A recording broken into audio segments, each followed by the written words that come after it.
जैसा कि हम आपको स्मरण करने योग्य, जीवन में उतारने योग्य जो उद्देश्य हम बिंदु श्रवण करवा रहे हैं, उन बिंदुओं में हम आपको विषयों के बारे में बताने का प्रयत्न करते हैं।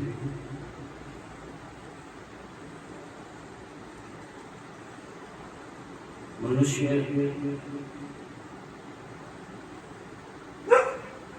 पंच विषयों में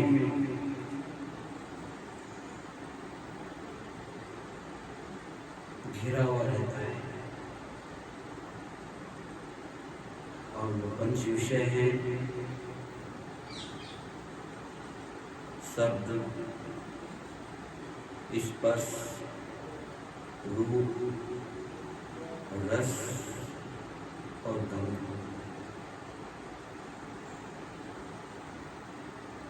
और संत सदैव प्राणियों को सावधान करते हैं, हमेशा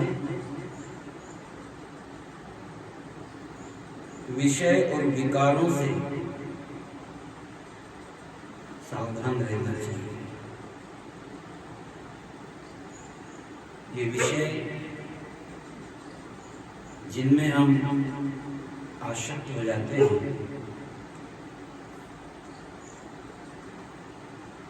वही विषय हमको पतन की ओर ले जाते हैं। ये कोई सामान्य विषय नहीं है। संतों ने उदाहरण दे दे करके, प्रमाण दे दे करके और इन विषयों से बचने के लिए सावधान किया।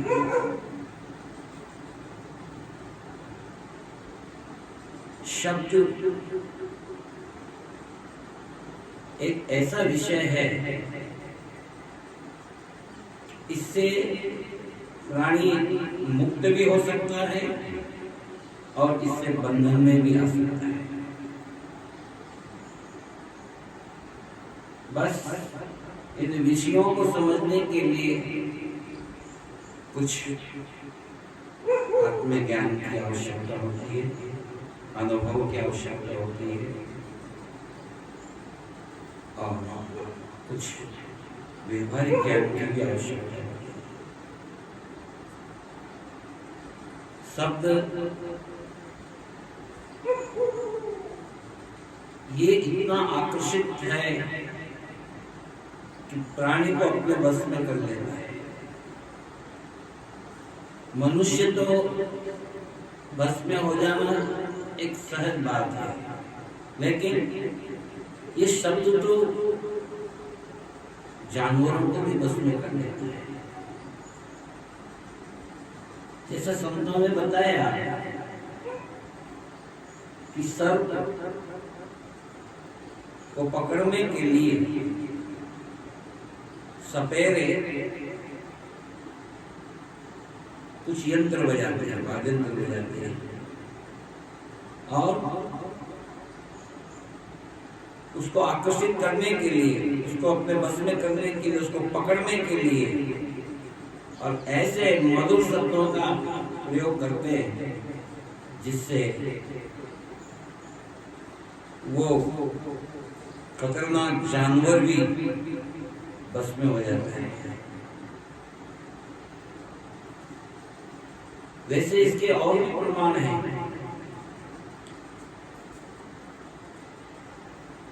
शब्द अपने ओर आकर्षित करता है। शब्द से ही मनुष्य ब्रह्म जाल में पड़ जाता है। शब्द एक विषय है, इसलिए बहुत सोच समझ करके, निर्णय लेकर के और हानि लाभ को समझते हुए शब्दों का चयन करना चाहिए। और शब्द ही तो मनुष्य के प्रेम को बढ़ा देता है और शब्द ही मनुष्य के प्रेम को बिछोड़ देता है, दूर कर देता है। इसलिए शब्द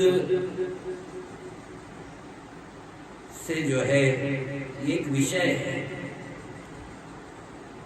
और ऐसे ही स्पर्श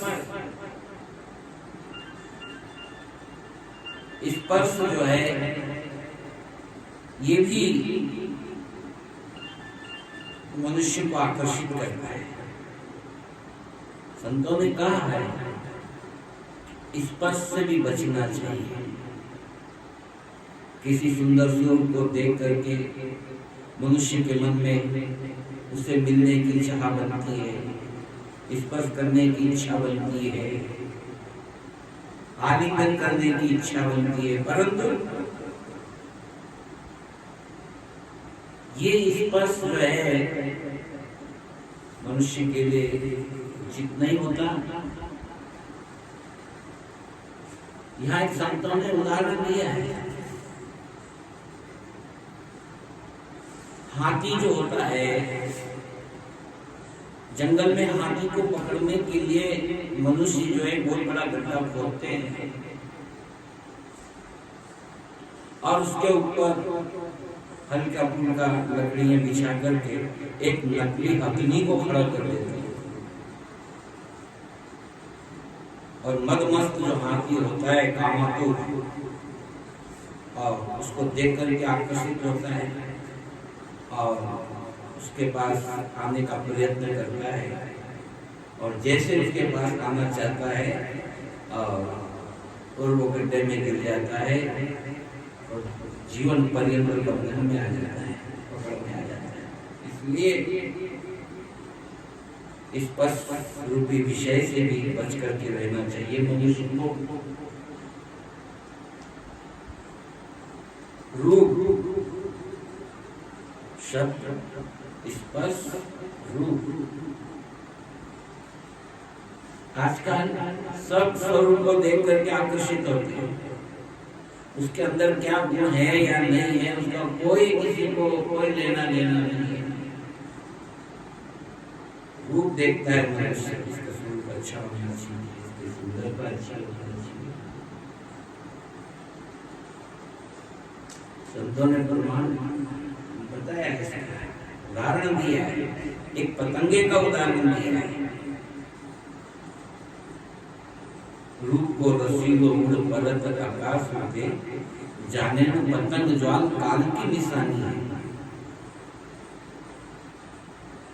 दीपक जलता है और उसके लौ को देख करके और वो पतंगा जो है बड़ा आकृष्ट है और उससे मिलने की इच्छा करता है। उसको ये पता नहीं कि ये मुझे जला करके नष्ट कर देगा ये रूप, फिर भी विषय है ये और इसके अधीन होकर के वो पतंगा उसके पास जाता है और हमेशा हमेशा के लिए नष्ट हो जाता है। ये काल का स्वरूप है। ये विषय जो है जितने भी हैं ये पतंग की ओर ले जाने वाले हैं। मनुष्यों को इनसे बचना चाहिए। शब्द, स्पर्श, रूप और रस। रस एक ऐसा विषय है कि मनुष्य जो है इस रस का आनंद लेना चाहता है, लेकिन वो रस का आनंद नहीं होता है। वो रस जो है उसके लिए एक विष का काम कर जाता है। इसलिए रस से भी बच करके रहना चाहिए। भंवरा रस लेता है कमल के फूल में जाकर के और उसमें जाकर के बैठ जाता है, पराग में जाकर के और रस लेना चाहता है और उस रस में इतना आनंदित हो जाता है, इतना मग्न हो जाता है कि उसे ये पता नहीं रहता, क्योंकि कमल का एक अपना प्राकृतिक स्वभाव है कि सुबह जब सूर्य उदय होता है तो वो खिलता है और भंवरा आकर के उस पर बैठता है, और जैसे भंवरा बैठता है तो उस रस में इतना लिप्त हो जाता है, इतना लिप्त हो जाता है कि शाम सूर्य अस्त होते होते कमल की पंखुड़ियां सब सिकुड़ जाती, बंद हो जाती है, और वो भंवरा उसके अंदर छिप जाता है, उसके अंदर बंद हो जाता है, निकलने का कोई रास्ता नहीं होता।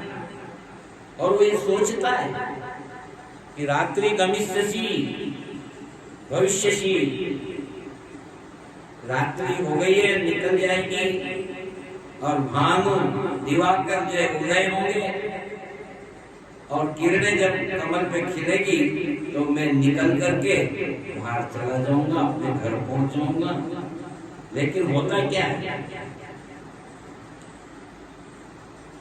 कि उसी तालाब के अंदर जब हाथी आता है और क्रीड़ा करता है, और क्रीड़ा करता करता जल पीता पीता कुछ सूंड से पानी अपने ऊपर डालता है, और फिर कुछ खाने की इच्छा करता है, और अपने सूंड से उसी कमल को तोड़ता है, उसी कमल को तोड़ करके और पकड़ के सूंड से अपने मुंह में रख लेता है, और भंवरा जो है ना हमेशा के लिए खत्म हो जाता है। किसके कारण? उस रस के कारण। अगर वो रस में इतना लिपायमान नहीं होता, इतना लिप्त नहीं होता, तो उस भंवरे का अंत नहीं होता।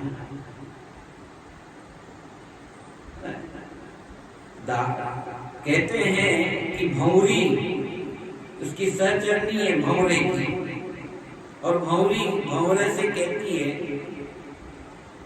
अरे तुम इसके अंदर जब गए हो और तुम बाहर क्यों नहीं आ जाते? किसी कवि ने कहा है कि दारू को दांतन काट कर, दारू कहते हैं दारू लकड़ी को, दारू को लकड़ी को काट के, दारू को दांतन काट कर तो मंदिर बनाए। अरे तुम जिस लकड़ी को काट करके जिसके अंदर घर बना करके रहते हो,